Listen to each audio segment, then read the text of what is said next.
Então, boa noite a todos e a todas.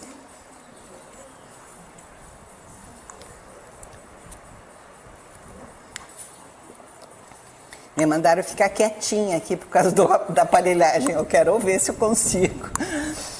Então, esse assunto de hoje, ele me inspirou pela revista Ser Espírita, que eu recebi há poucos dias, não é? Que é justamente a capa dela. Vocês podem achar na banquinha, né? Quem não tem a assinatura dela. A capa é essa aqui, que parece Jesus, tá? E aqui, então, tem um artigo que foi justamente do irmão Grimm, que ele fez, tá aqui a data, foi uma psicofonia, então, de 11/5/2012.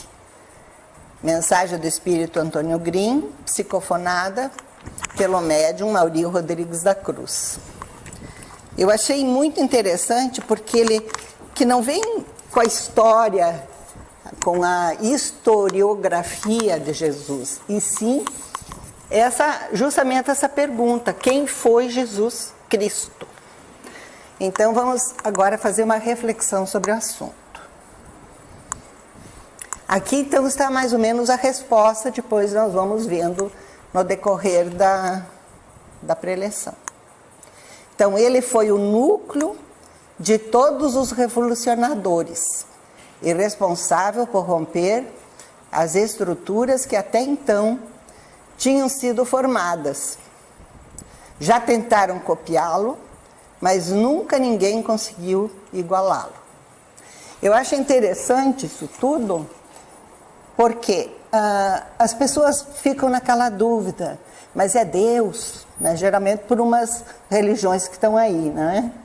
Que falam na Santíssima Trindade, então colocam Jesus como a segunda pessoa da Santíssima Trindade, e nós espíritas não consideramos isso. Nós consideramos Jesus como um irmão nosso, como um homem muito, muito, muito evoluído, que veio para o planeta Terra e nos deu tantos ensinamentos que nos passou. Então, ele foi um núcleo por que de todos os revolucionadores? Porque ele mudou as estruturas de toda essa Terra, de todo o planeta Terra, que por anos e anos já tinham sido, se há 2000 anos atrás aconteceu isso, né? De tanto tempo que mudou toda essa estrutura da Terra. A forma de pensar da Terra, propriamente dito. Vocês estão conseguindo ler essa letra? Está dando? Não está muito pequena? Bom, Cristo foi muito forte. Quando escolhe seus seguidores, ele escolhe os mais modestos da Palestina. Estão lembrados quem foram? Pescadores, pessoas super simples, pessoas assim que não tinham a escolaridade ou a importância de outros, não é? E escolheu o quê? São 12 homens muito modestos, e Cristo é o único irmão nosso. Aqui firma de novo, que nós consideramos irmão nosso. Frisando novamente que são informações que o Espírito Irmão Antônio Grimm nos passou aqui. Então, se Cristo é o único irmão nosso, o único ser humano que conseguiu fazer maior revolução horizontal e vertical, pelos dois polisistemas, o nosso horizontal, nesse planeta Terra, juntamente com o polissistema espiritual da Terra, então. Ele mudou a política, estão lembrados?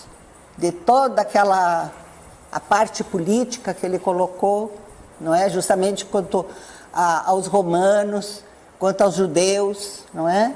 Então ele mudou muito a política e mudou também o social, quando ele nos informa que o importante é a nossa simplicidade.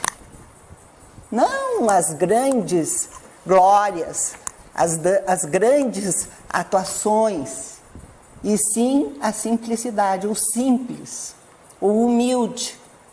Não humilde assim de abaixar a cabeça, e sim humilde de quê? De reconhecer no outro ser humano a pessoa que ela é. Não pelos valores, pelo modo de se vestir ou por uma coisa ou outra. E sim pelo que ela é no seu interior, no seu ser, na parte humana. Então, se ele mudou a política, mudou o social e mudou também o econômico.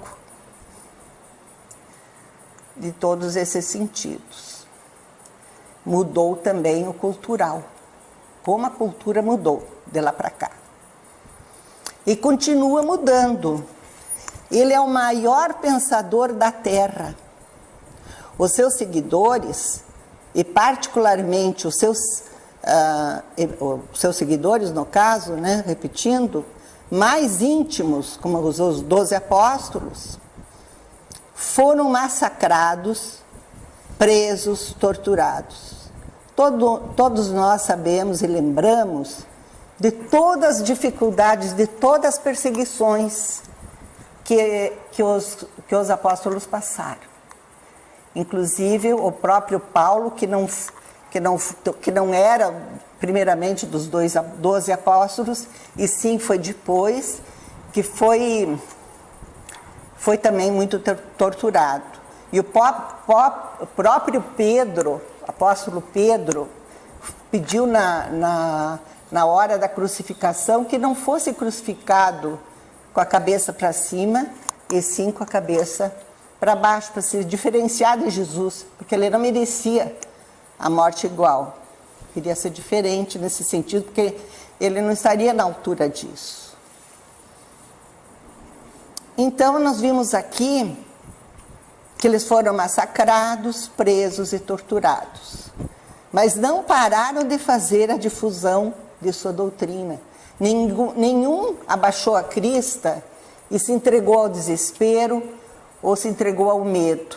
A não ser alguma hora ou outra, mas depois reagiu, né? E isso que é importante. Alguns deles precisavam de um fenômeno. Fenômeno que alguma coisa que aparecesse, né? Que vissem assim como diferente os fenômenos que hoje em dia, vamos dizer, essas manifestações que muitas vezes aparecem, né? Que se fazem. E muitos daqueles apóstolos, ou mesmo as pessoas que conviviam com ele, queriam ver isso, queriam sentir esses fenômenos, queriam ver esses fenômenos, né? E Cristo se utiliza do fenômeno mediúnico e materializa-se a eles. Vocês estão lembrados quando, né, que ele se materializa? Depois que morreu na cruz e depois da morte que se materializou. A igreja chama isso de ressurreição. Eles ficam tão extraordinariamente potencializados com a materialização de Cristo que saem pregar. Aí que vamos dizer que tem aquelas controvérsias, não é?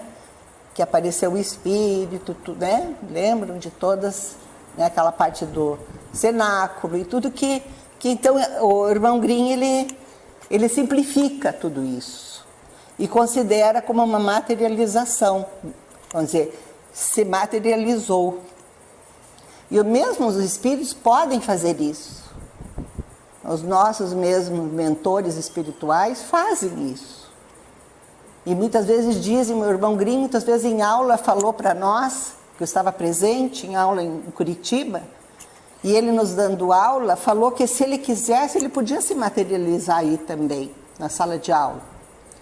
Mas que nós não teríamos a estrutura para resistir a isso, que seria muito, muito, muito forte, né? Então, aqui ele coloca que como a materialização de Cristo E aí os apóstolos sentiram toda aquela energia, toda aquela vibração, porque é muito, muito forte tudo isso, né? De ver aquele amigo que os acompanhou durante tantos anos, tanto tempo, em tantos lugares, nas caminhadas que Jesus fazia com os apóstolos. E com isso, eles se encheram de energia, felicidade de encontrar de novo aquela pessoa, aqueles que conviveram e tudo, como se estivesse viva ali com eles, não é? Bem, então, eles saem a pregar. Vocês estão lembrados que na Bíblia fala que falaram diversas línguas? Estão lembrados? Eu me lembro que falava também que cada pessoa que estava ali junto com eles ouvindo, falava o quê? Entendia aquilo que eles falavam, os apóstolos estivessem falando, com a própria língua deles. Tinha pessoas de outras nacionalidades, outros lugares, e cada um entendia até os que comentavam entre eles. Mas e como é que nós estamos ouvindo, mesmo com pessoas que falam diferentemente, e estamos entendendo toda a linguagem? Bom, continuando na leitura. Sofrem todas as perseguições possíveis. 60 anos depois disto, da morte de Cristo, né? Depois de os seus seguidores serem massacrados, o império poderoso romano começa a ruir. O império treme. Não há mais a possibilidade de continuar. Vocês estão lembrados tudo que aconteceu, né? Na queda do Império Romano. Não há mais a possibilidade de continuar, então. Cristo é muito forte. É maior que os imperadores. O Galileu, aparentemente precário, pequeno, pobre, é maior do que eles. Muito maior. Ele tem uma visão de paralaxe extraordinária. Eu fui procurar no dicionário o que era esse paralaxe, né? Eu já tinha visto na época do irmão Grimm, ele falava muito nessa visão de paralaxe. Mas eu não lembrava mais. E fui ver e fala negócio do espaço, que duas linhas que se encontram, que uma vai para o planeta Terra, digamos, e outra vai para outro lugar, paralelas. Aí eu lembrei, não sei, não tenho esse conhecimento tão profundo de desenho, coisa assim, mas eu lembrei que quando a gente faz um desenho, coloca, sabe, aí o engenheiro pode ajudar, o Ricardo ali, a visão do nosso olho, digamos, não é? Fica o ponto, digamos, um ponto X, não é? E aí nós vamos fazer aquela perspectiva, não é isso? Então, acho que mais ou menos isso, para vocês entenderem, é uma visão de paralaxe extraordinária, porque a visão dele, de Jesus, era uma visão extraordinária. Ele via além do que nós mortais aqui, nós viventes do planeta Terra, temos essa condição de ver. Eu acho que um pouco também é que tanto o irmão Grimm como o irmão Leocádio, tudo falam muito do segundo olhar, quer dizer, um olhar mais intenso, um olhar mais profundo. Talvez seja uma coisa assim, não posso afirmar para você, mas eu acho que é mais ou menos isso, essa visão de paralaxe. É bom até vocês pesquisarem sobre o assunto, que eu também sou meia fraca nisso. Então, foi a maior que se teve até hoje. Então, desde da morte de Jesus, daquela vivência toda, é a primeira, a mais forte até hoje. E suas sentenças, então, de Jesus, são tão transformativas que elas continuam vivas até hoje. Quanto já nos ajudou a todos nós essas sentenças, não é, que Jesus falou, as palavras que ele nos passou, a forma de nós vermos a vida e nos ajudando até no nosso cotidiano, na nossa família, com os nossos amigos. Todas aquelas sentenças que ele foi nos passando no decorrer da breve vida dele, né? 33 anos. É o maior revolucionador que a Terra teve. Então, quando falavam de Messias, eles esperavam, os judeus pensavam, eles esperavam que esse Messias que viria seria um revolucionador. Assim, mas um revolucionador no sentido literal da palavra. Eles achavam que o Messias seria assim uma pessoa que faria com que Israel vencesse todas as batalhas, não é? Que fosse um grande revolucionador no sentido literal da palavra. E, no entanto, Jesus não foi isso aí. Jesus, o que ele semeou bem? Ele semeou o amor, principalmente o amor, né? E nesse sentido que nós estamos falando aqui de grande revolucionador que a Terra teve. A pergunta agora, mas nasce onde? Aí tem um monte de controvérsias. Aí uns dizem que foi em Nazaré, outros dizem que foi em Belém, e assim vai, né? Mas não interessa isso, interessa o que ele nos passou. Mas nasce onde, a pergunta que o irmão Grimm faz? É evidente que só poderia reencarnar em um grupo que já tinha noção de um Deus único, que é Israel. Lá, ele reencarna. Então, é no meio desse povo que já tinha essa ideia do Deus único, que nasce Jesus, que é isso que nos importa. Estão vendo que é bem resumidinho isso aí. Continuando. Tá tudo certo aqui? Então, ele é muito forte. É preso e todo o clero o expõe ao ridículo. Porque lembram de quando ele é preso, todas aquelas agressões que ele sofreu, todo aquele ridículo. Mas se você é rei, então tem a força, né, como rei, né? Não, ele tinha aquela humildade dele. Ele fica quieto, como diz ali o irmão Grimm. Quando o rei dos judeus, Herodes, o maltrata com palavras e tenta ridicularizá-lo, ele não responde. Ele é menor, o Herodes no caso, do que Cristo. Para que ele vai responder? Não é? Para que ele vai responder se aquela pessoa está ridicularizando, e não por isso, mas por ele ver a mesquinhez que estava dentro no íntimo do Herodes, né? Aí, quando Pilatos pergunta, você é o rei dos judeus? Ele diz uma frase extraordinária. Assim o dizes.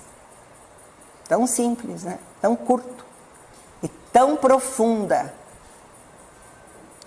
Quando a soldadesca começa a tirar pedras e zombar e fazer coisas desagradáveis, ele não toma nenhuma atitude, mantém-se absolutamente sereno. Mas traz a parábola e metáfora nova em torno do perdão, gente. Olha aí o que ele traz. Pai, perdoa-lhes, eles não sabem o que fazem. Isso é muito forte, né? E aí vem as novas culturas que vão assinalando os seus ensinamentos. assimilando, desculpe, seus ensinamentos. Ninguém consegue ficar no poder sem Cristo. Quantos que tentaram ficar no poder e não acreditavam em Cristo, não conseguem ficar. Não dão conta, não duram, né? Você dura um tempo, daí a pouco cai a máscara, né? Então, ele adentra a todos os palácios, a todas as casas, mesmo nas culturas mais fechadas do Oriente, lá está ele. Mesmo na cultura de Israel, não pensem de maneira nenhuma que o judaísmo ficou longe de Cristo, nunca. Eles dizem que não, que para eles continuam na religião deles, da judaica e tudo, que não acreditam. Mas claro que aquilo está lá dentro deles, não é? Está dentro. Como assim está nosso íntimo? Está dentro de nós. Nós também, eles também têm essa mesma força ainda da cultura que Cristo, que Jesus deixou. Tudo bem até aqui? Bom, Jesus nunca asseverou por metáforas, por exemplo, o batismo. Isso aqui eu achei fantástico que o irmão Grimm colocou, porque vocês todos conhecem das outras religiões a importância do batismo. Nós espíritas não temos essa cultura, essa forma de acreditar no batismo. Aí, aqui ele explica, o irmão Grimm. Ele diz assim, ele foi batizado porque se aproximou de João Batista, que era seu primo, pela genética, né? Como eu falava. Se aproximou de João Batista, que era seu parente, e ele queria protegê-lo. O João Batista queria proteger a Jesus. Mas nunca mandou ninguém se batizar. Ele foi batizado, mas não estava falando daquela história da pomba, nem nada, das palavras, e nem nada, irmão Grimm. Ele simplesmente, ele fala nesse tom. Que foi apenas porque foi uma aproximação que eles tiveram. E o João Batista costumava batizar as pessoas. Ele aceitou aquela forma do parente dele fazer, de batizar.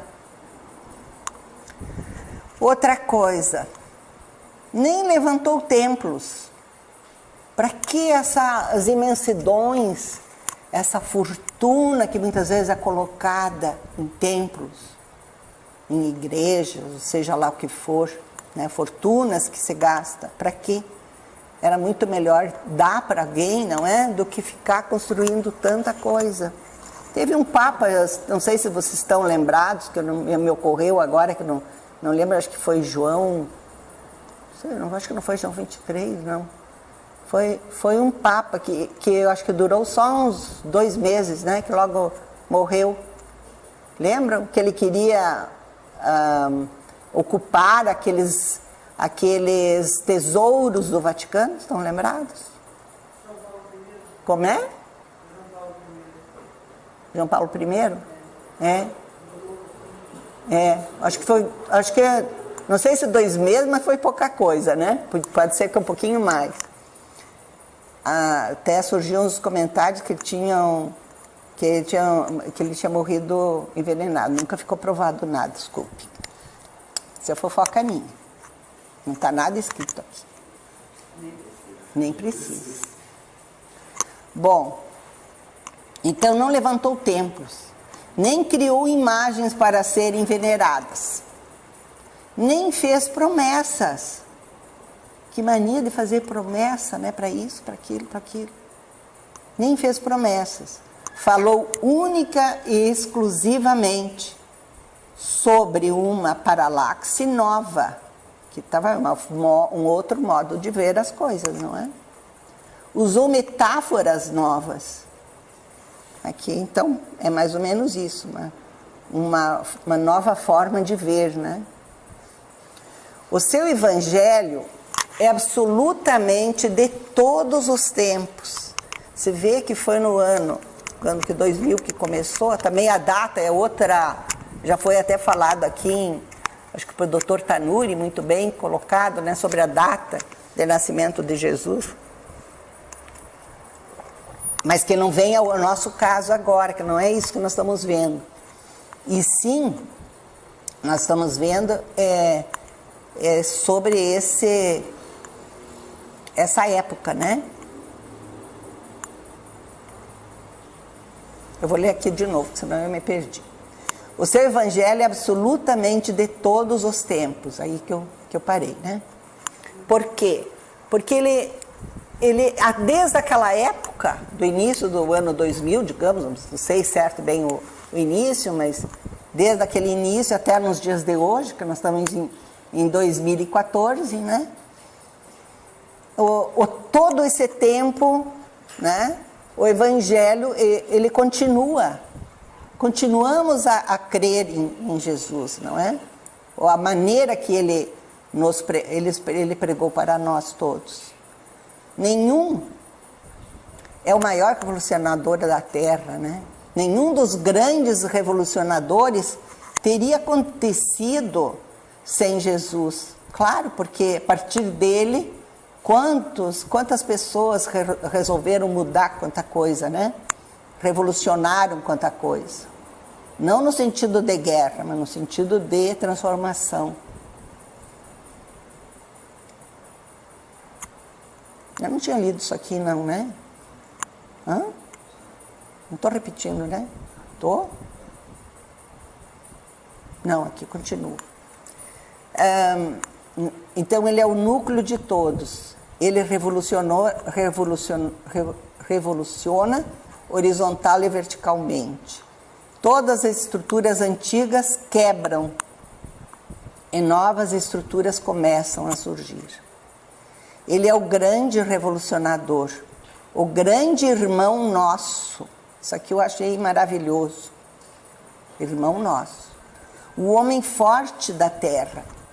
Alguns o escamoteiam, outros o mistificam. Colocam tanta mistificação, né? Criam-se, evidentemente, mantos em torno dele, mas ninguém consegue eliminar as suas metáforas. Continuam aquelas metáforas que Jesus colocou. O fundamento da vida. O irmão Leocádio diz o fundamento do fundamento para Deus, né, também, né? Mas Jesus é o fundamento, foi o fundamento da vida. Continuando, ele compõe o núcleo estruturante, essa aqui, o amor. Cria uma linguagem de fraternidade e expressa um sentido de igualdade entre todos os homens. Todos ficam iguais e ninguém mais consegue se manter depois disso sem a visão de Jesus. Ninguém.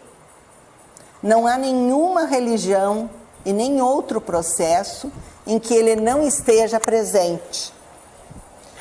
Ele está presente em todos os códigos que vieram depois dele. E até as conclusões dos que o precederam são interpretadas com a visão de Jesus. É extraordinário. As interpretações, por exemplo, de Lao Tse, que foi muito antes, né, de Jesus, e Buda, também muito antes de Jesus, são feitas com a visão de Cristo, porque depois que veio Cristo, aquilo foi mais interpretado. Olhem só. É Cristo presente. E por que é Cristo?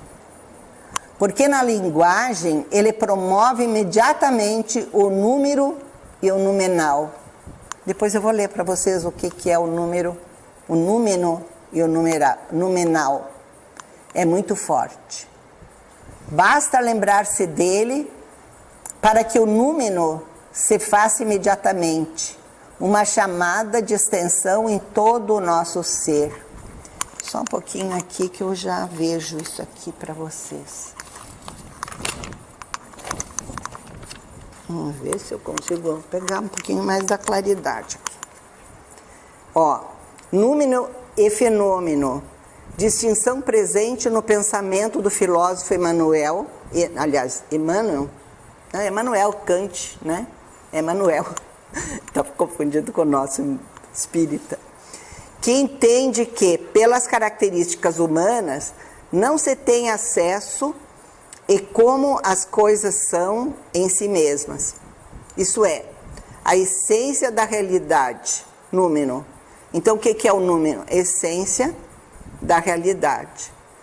Tem-se apenas o acesso possibilitado pela intermediação de categorias e estruturas, como espaço e tempo, que caracterizam o ser humano e seu pensamento.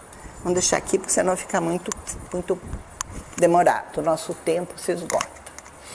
Então, mais ou menos deu para ver, né? Então, isso tudo é muito forte. Então, já tentaram copiá-lo, já se fizeram profetas, já se inventou muita coisa, mas ninguém, em hipótese nenhuma, conseguiu igualá-lo. Não foi nenhum general, mas venceu todas as guerras. Nunca deu comandos e nem mandou atacar, mas fez vitória sobre todos. E mesmo sendo modesto, sem nenhuma arma, sempre fez uma presença de extrema complexidade. Diziam que ele era um simples, um simplório, mas ele tinha uma complexidade imensa. Todas as suas linguagens têm o efeito da complexidade, como, por exemplo, na metáfora. Olhe lá. Dai a César o que é de César e a Deus o que é de Deus. A doutrina dos espíritos e o centro espírita tem necessariamente que perder a visão romântica e se transformar no evangelho vivo de Cristo. Os espíritos descerão à terra e falarão em nosso nome, mas falarão em nosso nome uma linguagem de ciência, de filosofia e de religião. Farão evidentemente o sentido da liberdade e a composição de uma declaração de expressão de uma liberdade. Esse é Cristo e é preciso pensar nisso.